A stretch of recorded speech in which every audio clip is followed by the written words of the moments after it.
नमस्कार, मी भाऊ तोरसेकर. तुम्ही बघत आहात प्रतिपक्ष. मित्रांनो, आजच म्हणजे रंगपंचमीच्या दुसऱ्या दिवशी 26 मार्चला एक बातमी ऐकली, वाचली. पंजाबमध्ये अकाली दल आणि भारतीय जनता पक्ष यांच्यात लोकसभा निवडणुकीसाठी होऊ घातलेली युती किंवा आघाडी आता संपलेली आहे. म्हणजे होणार नाही यावर शिक्कामोर्तब झाले. खरं बघितलं तर गेल्या वेळच्या निवडणुकासुद्धा 2019च्या निवडणुकासुद्धा भारतीय जनता पक्ष आणि अकाली दल यांनी संयुक्तपणे लढवलेल्या होत्या. त्या निकालानंतरसुद्धा अकाली दलाच्या परिणीत कौर या मला वाटते तुमच्या मंत्री होत्या.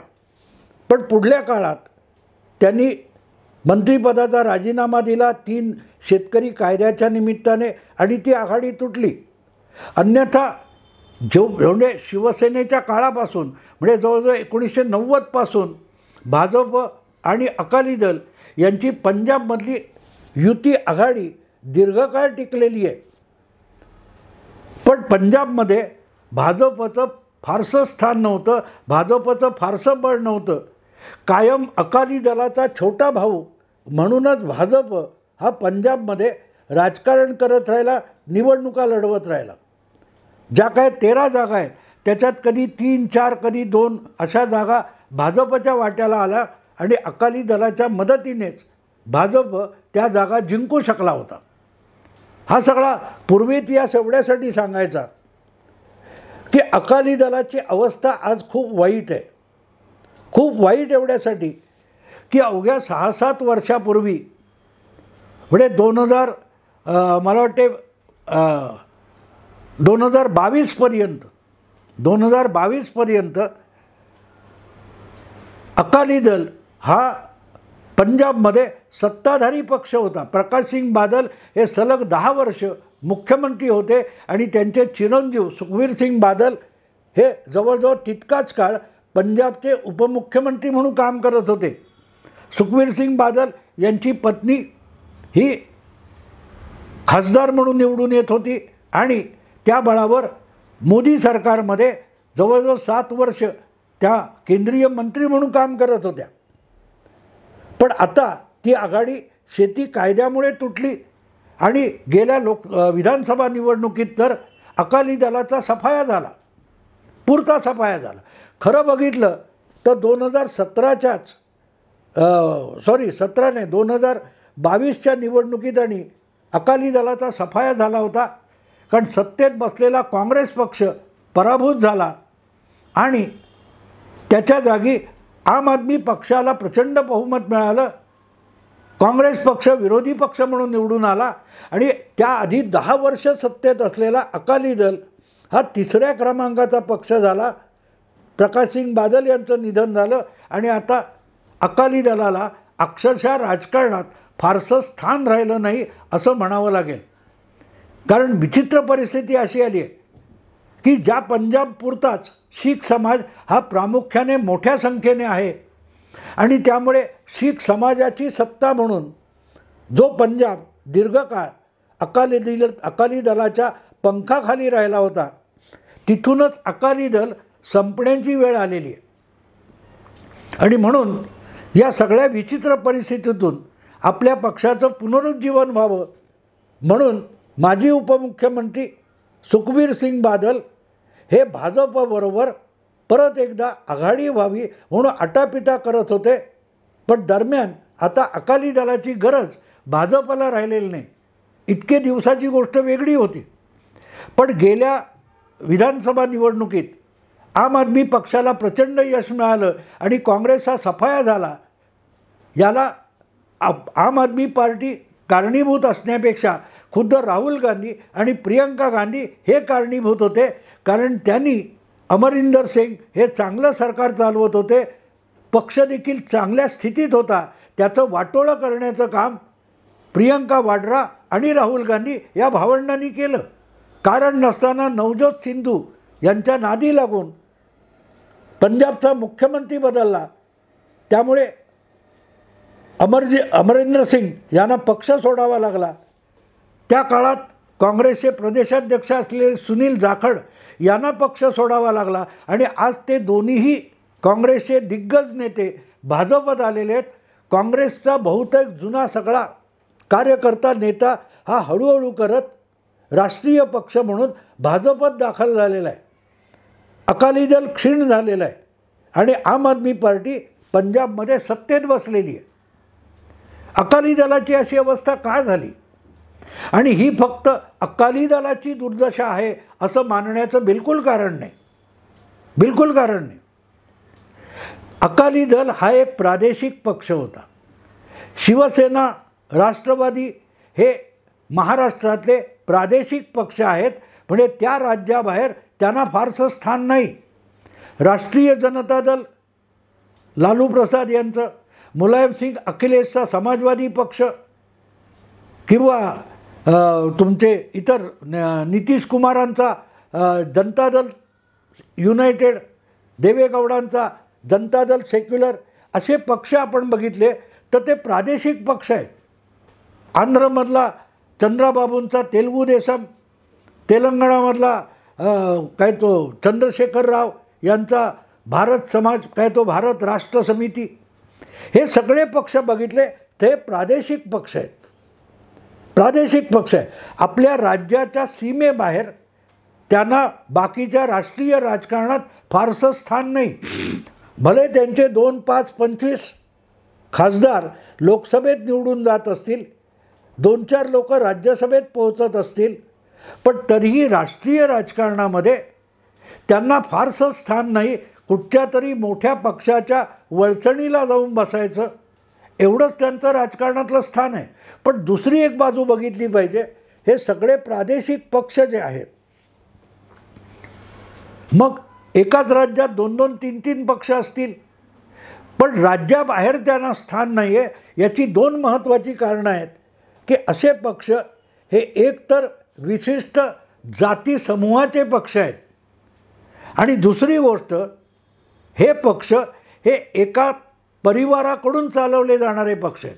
जसा द्रविड DMK पक्ष आहे, द्रमुक हा पक्ष हा करुणानिधी यांच्या परिवाराची बटीक असल्यासारखा चालतो. तीच कहाणी काहीशी अण्णा द्रमुकच्या बाबतीत होती, पण जयललितांची सखी वगैरे ते कुटुंब चालवत होतं, तोही पक्ष मोडलेला आहे. तेलुगू देसम हा सुद्धा NT रामाराव यांचा पक्ष होता. के चंद्रशेखर राव यांची तेलंगणा समिती सत्ता मिळाल्यानंतर हळूहळू त्या परिवाराची बटीक बनून गेली. आंध्र प्रदेशातला YSRCP काँग्रेस पक्ष हा बघितला तर तो सुद्धा जगनमोहन रेड्डी याच्या कुटुंबाच्या मालकीचा पक्ष असल्यासारखा आहे.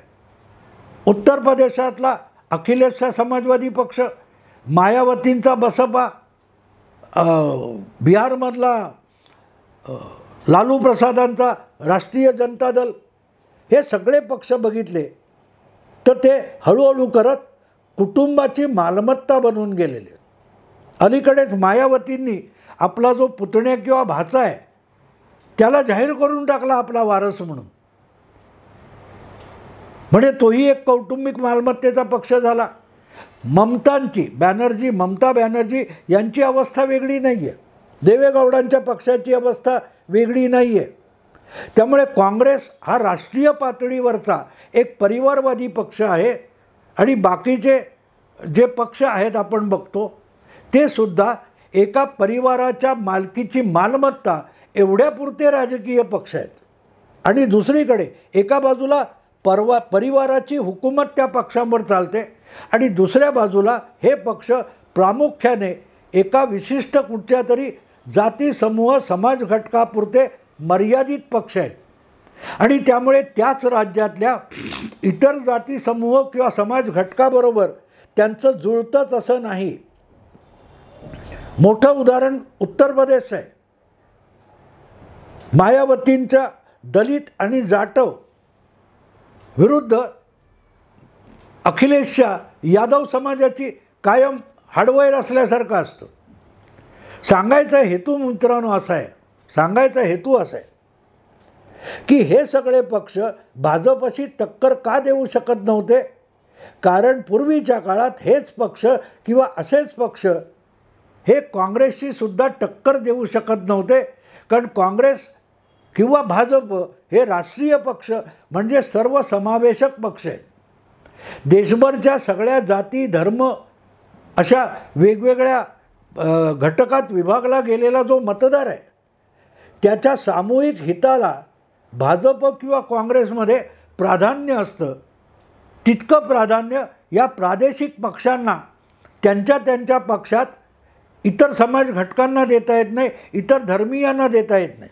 दाखवायसाठी तोंड देखलं एक शोकेस मांडायची, तसं कुठच्या तरी इतर घटकाला आम्ही स्थान दिलं. मध्यंतरी तुम्हाला आठवतं 2 वर्षापूर्वी राज ठाकरे यांनी शरद पवार यांच्यावर गुढीपाडव्याच्या सभेमध्ये जबरदस्त हल्ला चढवला होता. शरद पवारांनी राष्ट्रवादी काँग्रेस पक्ष स्थापन केला आणि महाराष्ट्रात किंवा महाराष्ट्राच्या राजकारणात जातीयवादाचं विष कालवलं असा थेट आरोप राज ठाकरेंनी केला होता. आणि त्यावेळेला शरद पवारांनी आपला बचाव म्हणून आपण आपल्या पक्षात कसं इतर जातींना स्थान दिलेलं आहे. मधुकर पिचड, छगन भुजबळ, जितेंद्र आव्हाड हे कसं मराठेतर नेते आपल्याही पक्षात महत्त्वाच्या पदांवर होते हे शरद पवार सांगत होते. तिथे तुमच्या लक्षात येईल की शरद पवारांचा पक्ष हा मराठ्यांचा पक्ष मानला जातो, पण त्यातही चमचा 2 चमचे 3 चमचे इतर समाज घटकांना स्थान देण्यात आलं होतं. आणि तिथे प्रादेशिक पक्षांच्या मर्यादा कळतात. शिवसेना हा भले महाराष्ट्राला सर्वसमावेशक पक्ष असेल, पण त्याने स्वतःला मराठी अस्मिता आणि मराठी भाषा यांच्या मर्यादा घालून घेतल्या आहेत. त्यामुळे शिवसेना महाराष्ट्राबाहेर जाऊ शकत नाही, पोहोचू शकत नाही. जी काही किरकोळ पोहोचू शकली होती तीसुद्धा काय त्या उत्तर भारतीय तरुणांना महाराष्ट्रात मारहाण झाल्यानंतर त्या दिल्ली किंवा बिहार किंवा उत्तर प्रदेशातल्या शिवसेनेच्या शाखा बरखास्त केल्या तिथल्या लोकांनी. सांगायचा मुद्दा असा मित्रांनो, सांगायचा मुद्दा असा की प्रादेशिक पक्ष हे स्वतःलाच एक लक्ष्मण रेषा आखून घेतात आणि त्यामुळे राष्ट्रीय राजकारणात त्यांचा रिलेव्हन्स कमी राहतो, पण प्रादेशिक राजकारणात ते पक्ष महत्त्वाचे होऊन जातात. तेलुगू देसम, DMK, शिवसेना, जदयू किंवा Janata Dal secular S secular किंवा समाजवादी किंवा बसपा किंवा ममता TMC हे सगळे पक्ष तुम्ही बघाल ते प्रादेशिक पक्ष आहेत आणि कुटुंबाच्या मालकीचे आहेत. आणि त्यामुळे इतर राज्यामध्ये त्यांना स्थान मिळत नाही, हेच त्यांचं दुबळेपण आहे. पण तितकंच ते ज्या वेळेला राज्यातले प्रादेशिक आणि स्थानिक विषय येतात तेव्हा त्यांना राष्ट्रीय पक्षापेक्षा अधिक प्रतिसाद मिळू शकत असतो. आणि जर या लक्ष्मण रेषा किंवा या मर्यादा त्या प्रादेशिक पक्षांनी ओळखल्या तर मग त्यांना भाजपशी टक्कर घेण्याची गरज उरत नाही. काँग्रेस आणि भाजप यांच्या संघर्षामध्ये हे पक्ष पडले नाहीत तर ना काँग्रेस ना भाजप या प्रादेशिक पक्षांना त्यांच्या राज्यात जाऊन हरवू शकणार नाही. मला आठवतं 2017च्या राष्ट्रपती निवडणुकीच्या आसपास एका लेखावर प्रतिक्रिया देण्यासाठी सुप्रियाताई सुळे यांचा मला फोन आला होता की तुमचा लेख त्यांच्यावर टीका असूनही त्यांना आवडला होता. आणि त्यावर बोलताना मी त्यांना म्हणालो होतो की तुम्ही लोक असा विचार का करत नाहीत. अमित शहा आणि नरेंद्र मोदी हे गुजरातचे नेते आहेत, गुजराती नेते आहेत, पण ते महाराष्ट्रात येतात आणि उद्धव ठाकरे किंवा शरद पवारांच्या पक्षांना हरवतात. ते उत्तर प्रदेशात जातात, अखिलेश आणि मायावतींचा पराभव करतात. ते हरियाणात जातात, हरियाणामध्ये ते जाटांचा पक्ष असलेले हुड्डा किंवा कोणते चौटाला यांच्या पक्षाला पराभूत करतात. ते बिहारमध्ये जातात, लालू आणि नितीश यांच्या पक्षाला पराभूत करतात, प्रादेशिक पक्षांना. तर का पराभूत करतात याचा कधीतरी विचार करणार आहात की नाही, असा सवाल मी सुप्रियाताईंना विचारला होता. आणि त्याचं कारण ते होतं की तुम्ही जर एक प्रादेशिक पक्ष म्हणून आपल्या ज्या अधिकार आणि लोकप्रियतेच्या मर्यादा आहेत त्या मर्यादेमध्ये राहिलात, तर मग काँग्रेस असो किंवा भाजप असो, हे राष्ट्रीय पक्ष तुम्हाला राज्यात हरवू शकणार नाहीत. भले त्यांच्या राज्यात शाखा असतील, पण तरीही राज्याची सत्ता आणि राज्याचं सत्ताकारण आहे, त्यामध्ये प्रादेशिक पक्षाला राष्ट्रीय पक्ष हरवू शकणार नाही.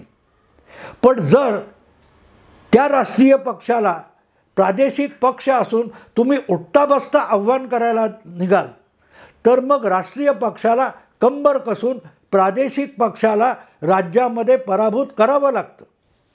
कारण शेवटी राज्याचं हित कितीही मोठं असलं तरी देशाच्या संघटनात्मक रचनेत त्या राज्याने राहणंसुद्धा अगत्याचं आहे. आणि राज्याच्या रचनेत राहायचं असेल तर केंद्रीय सत्तेला आव्हान देऊन जनतेच्या जीवनामध्ये काही उलथापालथ करण्याचा उचापत जर केजरीवाल करतात किंवा उद्धव ठाकरे करत होते किंवा ममता बॅनर्जी करतात, तसं करण्याची गरज नसते.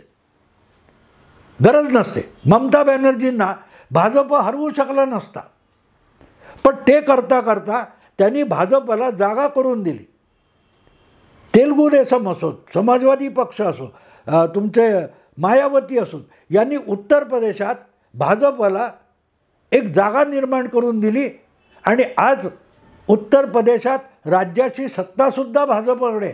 गुजरातमध्ये जर तिथे प्रादेशिक पक्ष असेल आणि त्याने राज्यापुरतं मर्यादित राहायचं ठरवलं, तर मग त्या पक्षाला राष्ट्रीय पक्ष हरवू शकत नसतो.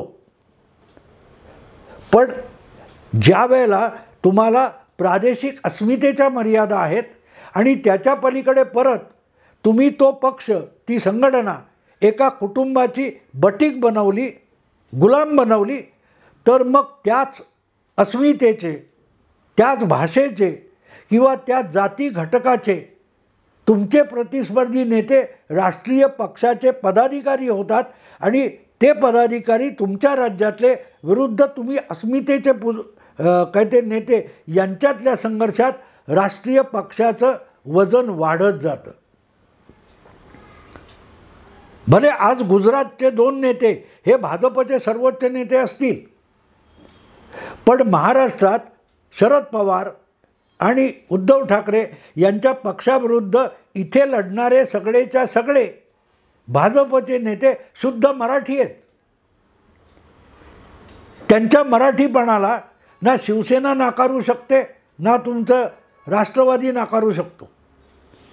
आणि याचं कारण सरळ आहे की उद्धव ठाकरे, शरद पवार, ममता बॅनर्जी किंवा मुलायम वगैरे अखिलेश यांनी भाजपला राष्ट्रीय पातळीवर आव्हान द्यायला नको होतं.